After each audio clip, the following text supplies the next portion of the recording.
I'm going to call this regular meeting of the City of Cynthiana Board of Commissioners to order. It is 5:32. Join me real quick in an invocation. Dear Lord, we ask for your presence in this room as we gather to conduct the work of our city. Grant us discernment, humility, and unity of purpose. Watch over our citizens, our first responders, and all who labor each day to strengthen our community. Help us serve with compassion and fairness, and bless the retirements of Wagner and PJ. Amen. Amen. Thank you. Before we do any business, we will jump on down to get to the business at hand. I will turn the meeting over to Commissioner of Fire Safety, Commissioner Slade. All right, thank you, Mayor. Got a couple things. These first two I don't really want to do, but we'll do it anyway. I would make a motion to accept the resignation of Wagner Perrin, and this would be effective December 31st, 2025, and this is for his retirement. I'll second. Commissioner Slade? Yes. Commissioner Connor? Yes, ma'am. Commissioner Peoples? Yes, ma'am. Commissioner Matt Miller? Yes. Mayor Daley? Yes, motion carries. Mayor, I'll also make a motion to accept the resignation of Paul J. Simpson. This is also effective December 31st, 2025, and this is also for retirement. I'll second. Sorry. Commissioner Slade? Yes, ma'am. Commissioner Peoples? Yes, ma'am. Commissioner Connor? Yes, ma'am. Commissioner Matt Miller? Yes, ma'am. Mayor Daley? Yes, motion carries. And then, Mayor, I am excited to do these next two. I would make a motion to authorize to promote Jeremy Hill to Assistant Fire Chief. I'll second that motion. Commissioner Slade? Yes, ma'am. Commissioner Connor? Yes, ma'am. Commissioner Peoples? Yes, ma'am. Commissioner Matt Miller? Yes, ma'am. Mayor Daley? Yes, motion carries. And then, Mayor, I would also make a motion to authorize to promote Christopher Caswell to Assistant Fire Chief. Second. Commissioner Slade? Yes, ma'am. Commissioner Peoples? Yes, ma'am. Commissioner Connor? Yes, ma'am. Commissioner Matt Miller? Yes. Mayor Daley? Yes, motion carries. And then, Mayor, I would also make a motion to authorize to advertise internally for fire lieutenants. I'll second that. Commissioner Slade? Yes, ma'am. Commissioner Connor? Yes, ma'am. Commissioner Peoples? Yes, ma'am. Commissioner Matt Miller? Yes, ma'am. Mayor Daley? Yes, motion carries. That is all I have, Mayor. Thank you, Thank Commissioner. you. Thank you, gentlemen. Thank you.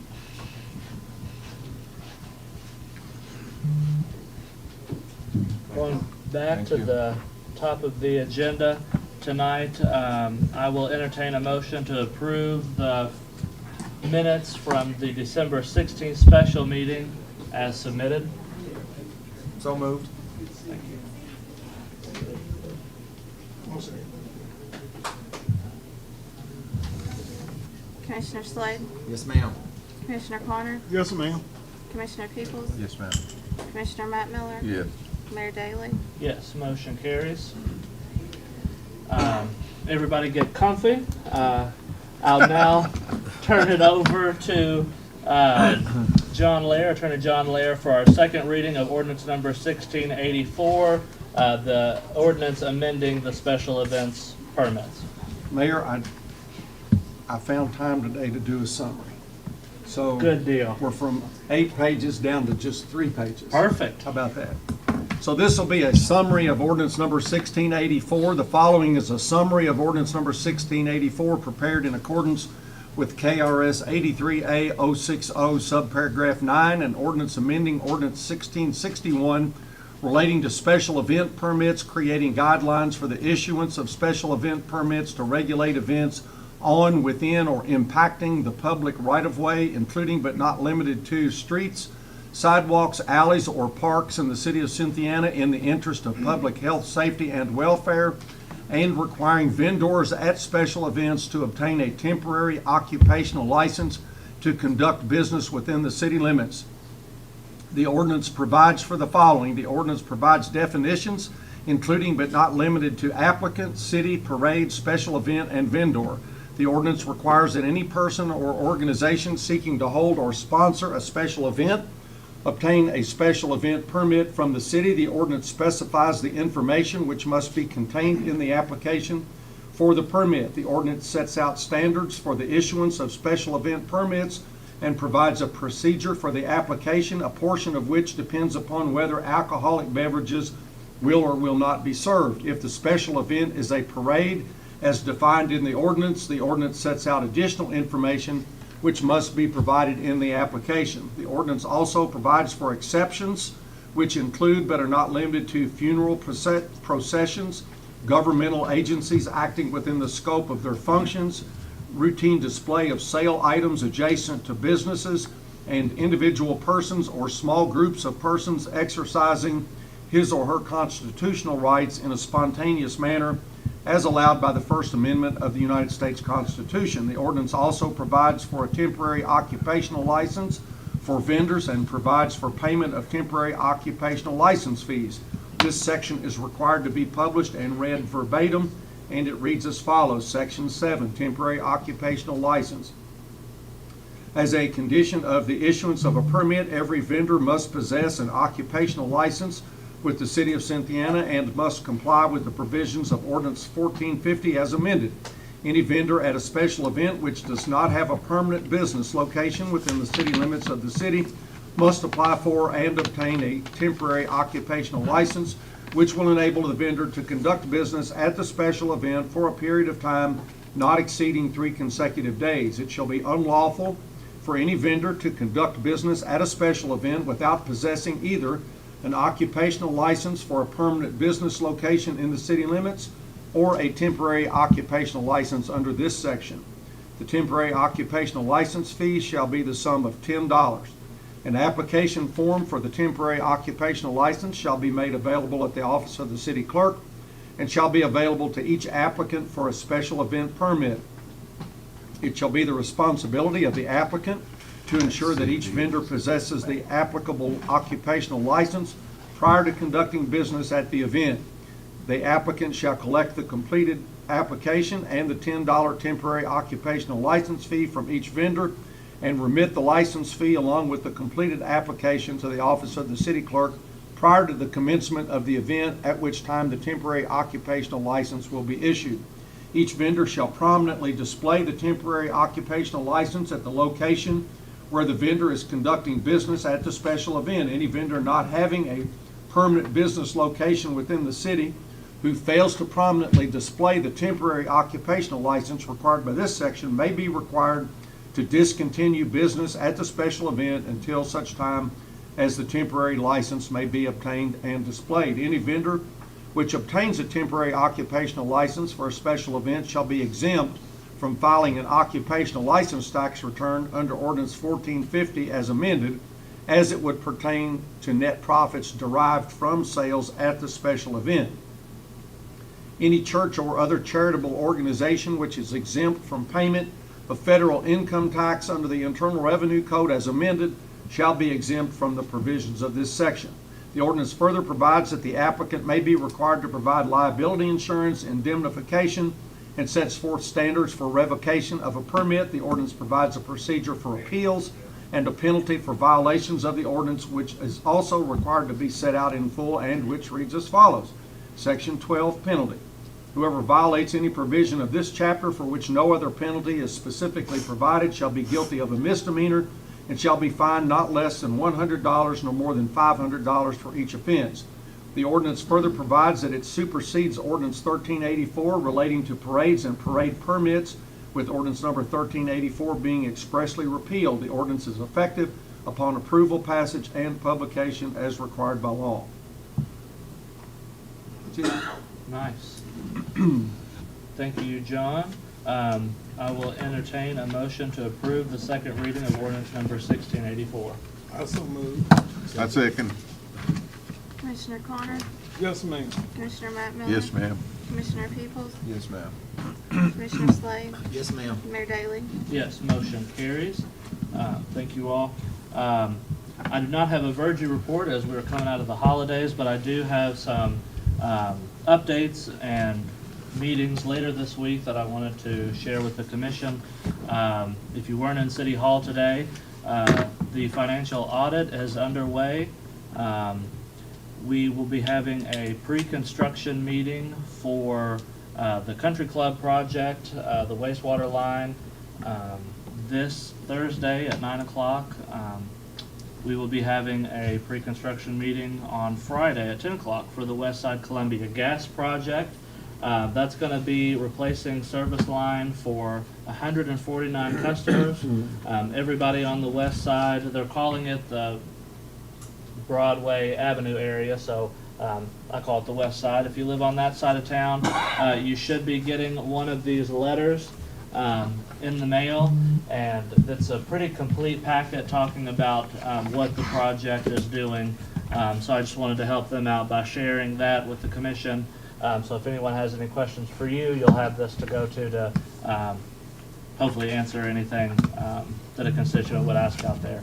I had a meeting today. I have a meeting for the next 2 days with our website company looking into potential avenues to expand our website capabilities, including a AI chatbot for our website that would be able to direct questions directly to department heads or answer questions that it filters directly from information on our website, as well as a newsletter capability and potentially an alert system through our website. So sort of maybe combining a lot of things into one vendor. So I look forward to those conversations. This Thursday we'll be having a Bluegrass Narcotics Task Force. I wanted to let the public know, if you've seen, that we still have a director there, and the city still plans on supporting the Bluegrass Narcotics Task Force.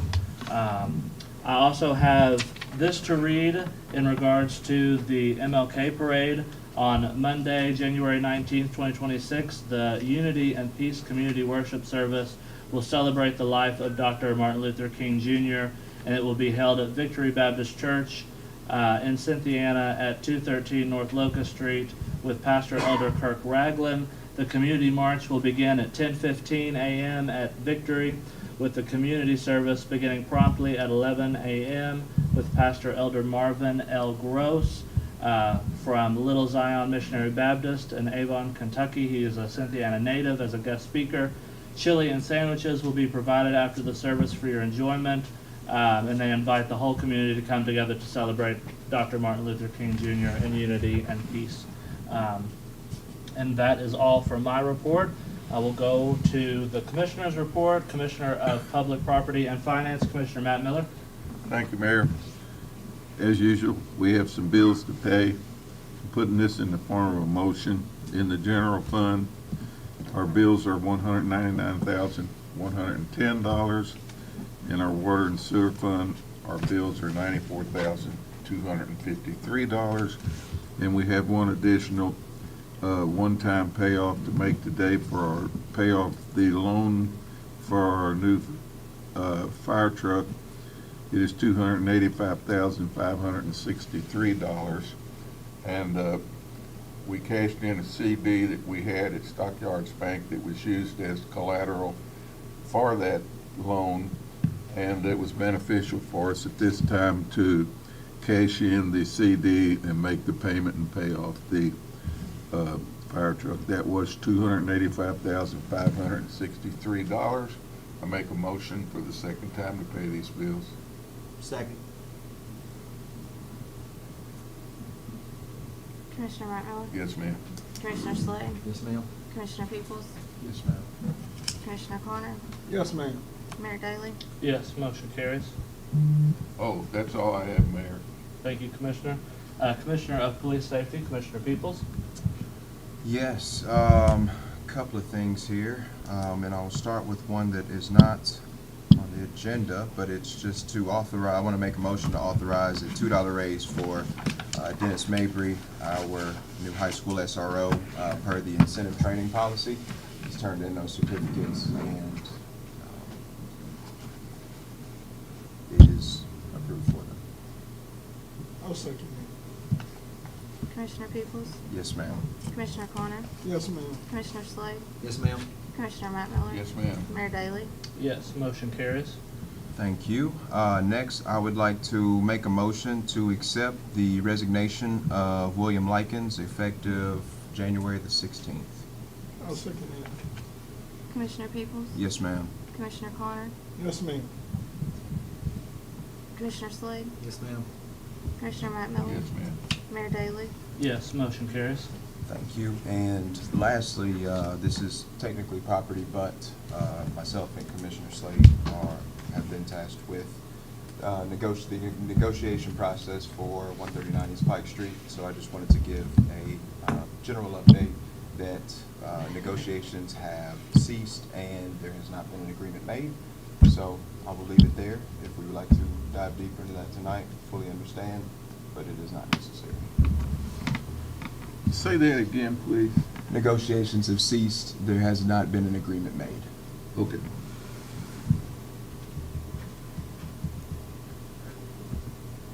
That is the end of my report. Okay. Commissioner Firestone, do you have anything else, Roger, tonight? No, I think I'm good. Okay. Thank you, Mayor. Commissioner of Public Utilities and Works, Commissioner Connor.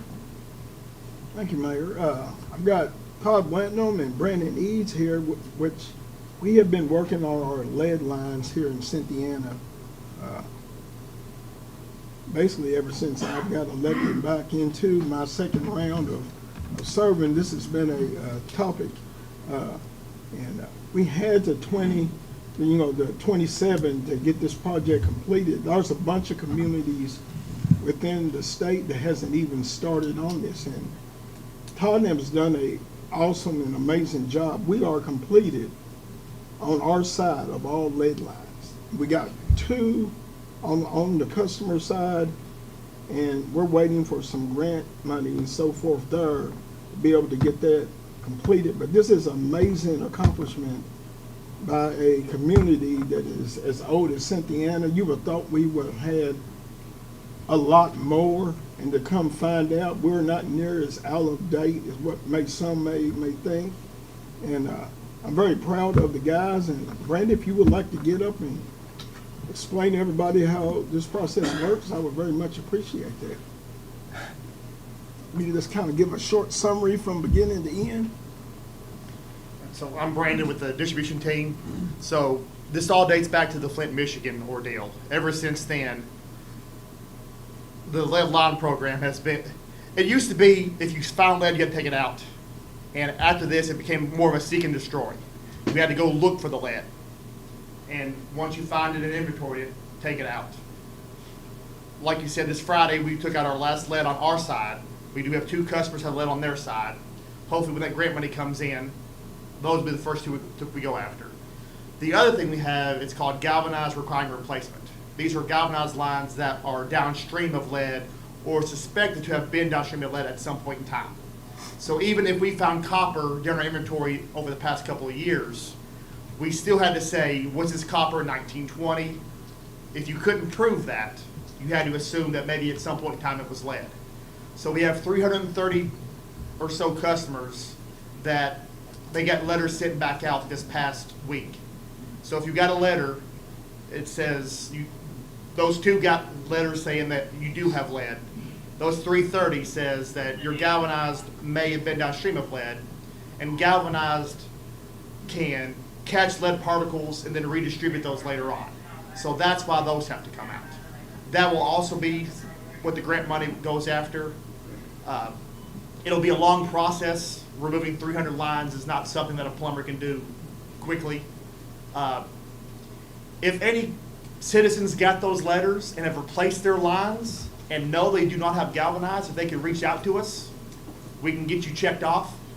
Until you are checked off, you'll get a letter forever. Once again, this grant money, hopefully we could accelerate that timeline. Galvanized lines are failing as they get older. They just didn't last like they thought they were going to. But if they've been removed, we can get you checked off and get that number knocked down some more. Lead testing will be coming up soon. That'll always happen. I don't see that ever going away, even once lead's gone. The people being tested will be targeted more towards those ones that either do have lead or suspected galvanized downstream of lead. Obviously, if you live in a newer home where you have plastic, your lead exposure is minimal to none. But getting all these lead lines off the main and disconnecting them from the main That way you can have the back feeding is big there. So every time we get one off, that's one checked off, less chance of even your neighbors getting exposed to lead. So that's why it's imperative that everyone gets all their galvanides downstream. Because if there's a leak downstream and you have a backflush event, your water in your line can get into your neighbor's line and they could expose them to lead. So the big thing is we are ahead of the curve, but we are far from done. The hydro excavator, which this commission approved, has been a great tool for this. We definitely appreciate that. Outside of just this project, it's helped us every time we have a leak, that thing comes out there. That's a very valuable asset. On behalf of the whole team, I'm going to say thank you. I guarantee you I speak for the whole team on this machine. It's one of those machines that once you get it, you wish we bought this a long time ago. But like I said, hopefully that grant money will help out the customers. We are a lower income area. It is what it is. However, we will do everything we can with the money we have to be good stewards to make sure that we get everything done as quickly and cheaply as possible, including this grant money. Even if it isn't money coming out of the taxpayers of just Harrison County, we'll do everything we can to make sure that money is extended as far as possible to get people their lead and galvanized lines removed. Thank you, Brandon. Thank you, Brandon. Want to add anything to it, Todd? Just that these lines are privately owned. As a utility, we can't touch them. They're on customer side. The $1.16 billion is an estimate for contract plumbers to replace those lines. We can't do anything with them. So either they're going to fail or they'll be there forever and they'll get a letter. And it's a 100% principal forgiveness KIA loan. That's what it is. I thank y'all both for coming. Glad to have you back, Todd. I know you've been under the weather, and I'm really glad to see you. Really glad. Everything else, Mayor's been pretty smooth. Guys are doing good elsewhere. Well, that's all that I have. I want to thank you, Brandon and Todd, for Yes. the explanation and the work you do. You all do a lot of quiet work for the city. That's very important work, so I wanted to thank you both, and know that I'm right on top of KIA and Debbie Landrum to get us those funds. I was just talking to her on Sunday, and luckily she's in our backyard, so that helps. And I wanted to thank your public works people. They were out today taking down Christmas decorations. All important work. If there's no other business of the city and the commission, I will entertain a motion of adjournment. I so move. Commissioner Connor, Yes, ma'am. Commissioner Slade, Yes, ma'am. Commissioner Peoples, Yes, ma'am. Commissioner Matt Miller, Yes, ma'am. Mayor Daley. Yes. Motion is approved and meeting is adjourned. Thank you.